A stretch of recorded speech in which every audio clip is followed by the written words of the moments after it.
Hey everyone, in this video I'll show you how to set up Roblox Authenticator app on mobile. Let's get started.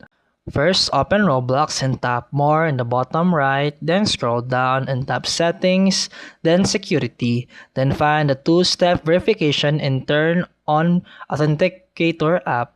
Then Roblox will send a verification code to your email.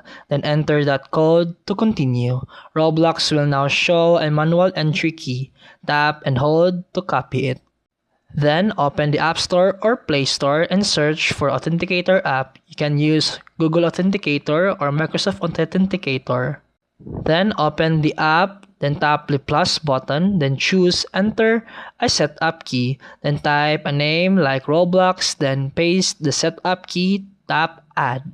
And after that, you'll now see a 6-digit code that refreshes every few seconds. Tap the code to copy it, return to Roblox, paste the code, and tap verify. And that's it for today's video. If you found this helpful, please like and subscribe for more videos. See you in the next one.